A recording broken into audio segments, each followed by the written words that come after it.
Hi guys.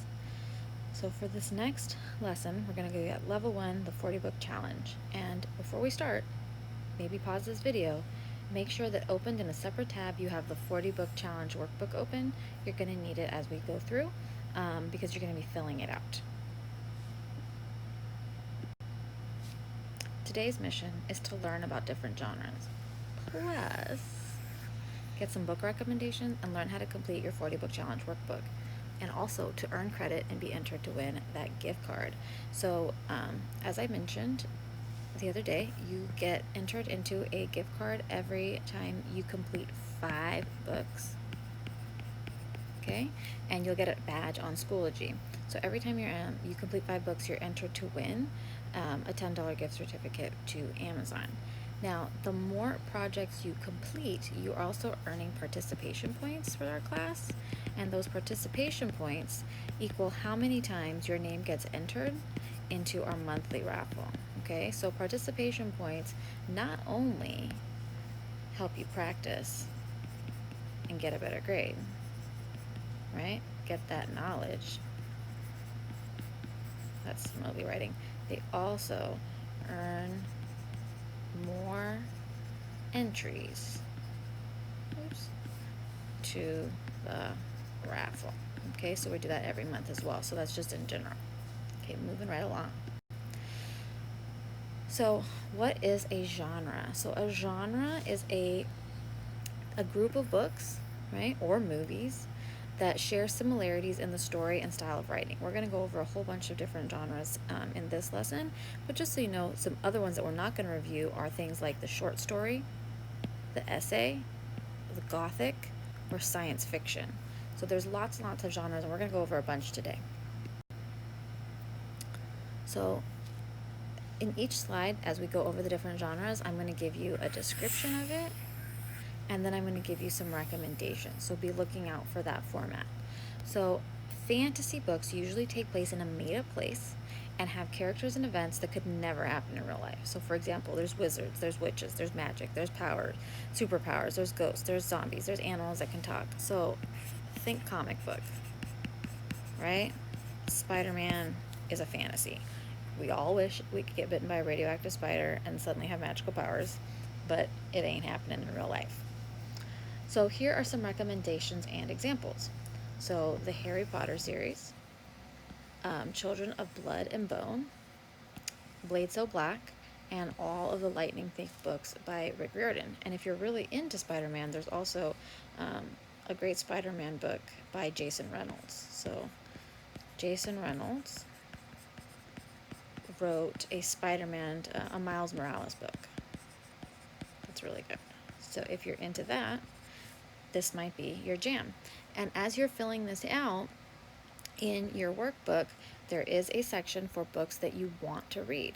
You can start making a list of what those books are as we complete this. And again, just go ahead and pause the video and flip over to that other tab and start filling in your workbook. So another book recommendation, so this book is called The Girl Who Drank the Moon, and it follows the story of Luna, who is raised by this witch, and she has to figure out how to handle her magical powers that she was accidentally given. There's also some other great characters. It's really beautiful. It's a fun book to read. It is 386 pages, so it's not too short, but it's not a difficult read. So a lot of you might really enjoy that, especially if you like fantasy, stories about magic and witches. So this one's pretty cool. Okay, our next set is poetry. So poetry is very short narrative. So a story that it follows specific rules and is written in verse. So these include rhyme, repetition, figurative language, meter, and rhythm. The author wants the reader or listener to feel or think specific thoughts or emotions. That's really what they're trying to do, and they're really trying to pack a punch in a really short period of time or space or words. So songs are a type of poem, and they're usually set to music. So every time you think poetry, think music, right? So if you want to read some books, The Poet Slave of Cuba is a biography, but it's told in poems. So it's a whole story, but each chapter is a poem. There's a book called Book by Margarita Engel, Brown Girl Dreaming by Jacqueline Woodson, and Solo by Kwame Alexander are some other recommendations. Okay, so mystery horror. So a mystery book is a fictional story with a puzzling event or a crime. So the event is not solved until the end of the book in order to keep the reader in suspense, like so you're on the edge of your seat. Mystery books often are realistic. A horror story is a little bit different. The whole point of a horror story is that it creates a feeling of fear, disgust, or terror. So you've seen a bunch of horror movies, I'm sure. So horror movies would be something like Chucky, right? And they often use fantasy or folklore, tale type story elements to help you become really like freaked out, right? So like trying to kill you, or a ghost, right? Or like La Llorona. So think La Llorona. That's a horror movie. But I lump them together because they have that element. They're very suspenseful, right? So if you kind of like that edge of your seat or a puzzle, you're freaked out. Those can be really great. So these right here, these are your mysteries. M for mystery. The Westing Game, Book Scavenger, Escape from Mr. Lemoncello's Library, um, and Sammy Keys by Wendell Van Branen. Right, so those are some examples. I love mysteries. I love them a lot. I've been reading a lot of Agatha Christie, and she's an author from way back in the day, but I'm still having a lot of fun with it. So these are some horror. So if you are a horror fan, right, then The Replacement and Survive the Night are some other are some horror books that you might really enjoy. And if looking for more horror, message me in Schoology and I will send you a list. Okay, so spotlight on a mystery story. So this book is called One of Us is Lying. My students last year really loved it. So in the story, these kids are in detention and someone died. And so it's one of them that are in there. So somebody is lying about this death. All right, moving along. So realistic fiction. So these are stories that could have actually happened to actual people. They're not true stories that they didn't happen to a real live person, but they could have happened. They seem real, very, very, very realistic, right? That's realistic fiction. Okay. A subgenre is historical fiction, which we'll talk about. So the difference between historical fiction and realistic fiction is that realistic fiction is usually set in the present, near future, or near past. So they're not too far away from the time that we're currently living in. The problem that the characters face are ones that real people also deal with or have dealt with in the past. Okay, so this is a new book that just came out by Elizabeth Acevedo. And then we have A Fault in Our Stars by John Green. I'm sure you've heard of John Green and all his other books. The Hate You Give by Angie Thomas is so good. Ghost. So this is a whole series. So if you like to run, Hatchet. I know a bunch of students have read this one. So good. And The Diary of a Wimpy Kid is another great example that people love. So historical fiction, again, is a specific type of realistic fiction, but it is set in the more distant past. So not like a 2 or 3 years ago, but maybe 50 years ago. Okay, it deals with real issues faced by people at that time. However, the characters are made up, but they are realistic and believable. So it might take place during World War II and the Nazis, but the characters are not real people who survived that time. But they are talking about real problems. Okay, so again, it has to be realistic and believable and based in historical fact. So some examples are Fly Girl, Island of the Blue Dolphin, so good, The Book Thief, and Number of the Stars. So these two are both set during World War II, right, which is during Hitler and the Nazis and all of that, and what took place. Okay, so here's one book recommendation. So spotlight on the book Codename Verity. What do we want to talk about? So this is between the friendship between a British woman, two young British women. One is English, one is Scottish during World War II. So that same time period we were talking about. And it's a spy captured by the Nazis in German-occupied France. So the Germans captured one of these British women who was a pilot fighting against the Nazis. So if you like some kind of suspense, historical fiction, a thriller, right? A thriller, again, is all about suspense, keeping you on the edge of your seat. It's not necessarily horror, right? It's not based on someone trying to gross you out. It just makes you really excited or nervous.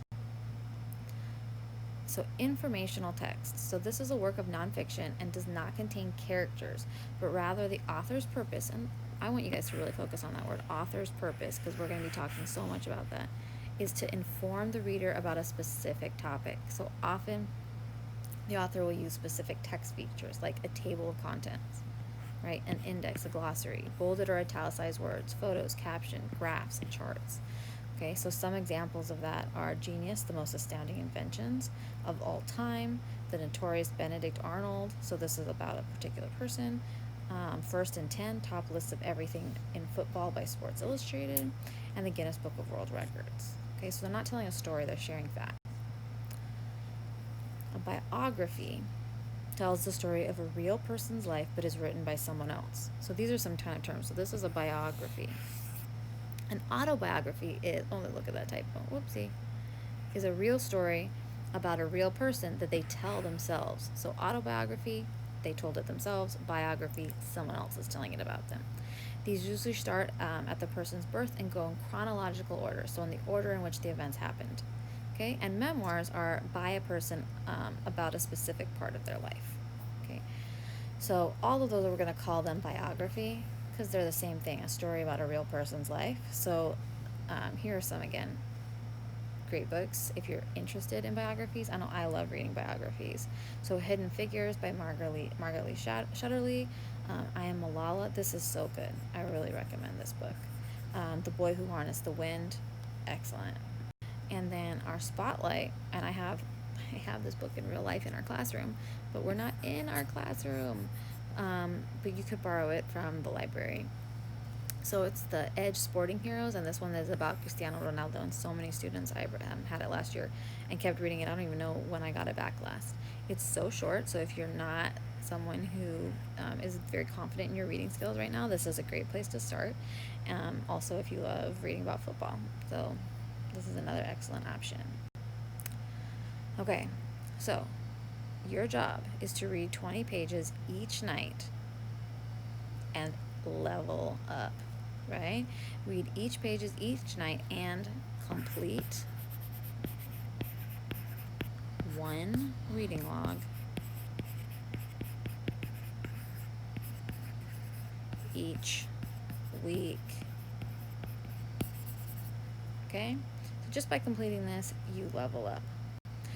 So I would like you to look at where you can find out some more books. So I will be having a page inside of our materials folder. Okay, that was going to be called Accessing Books Online. One thing I want to make sure that you have is an app called Libby. Okay, if you can download that from the student store. Okay, this is a library app. In order to access books from the library, you just need to add, that's the number sign, not just hashtag, your telephone number, okay? And you'll be able to access books, which is really great. And there's no late fees because they're just going to take them back as soon as your time is up, okay? So Libby is one great app that'll help you to be reading. Again, you need to be reading every night, but it is books you choose. Okay, so you might start a book on Monday and keep reading it on Tuesday, and by Wednesday you're like, I hate this book, I never want to read it again. Great, you tried that one, put it back, get another book, start reading another book on Wednesday. Okay, if you love it, keep reading it, read till you finish it, have some fun with this. Your job is to read 40 books, not 40 hours of suffering, but 40 books that you really enjoy. So can you read comics? Yes.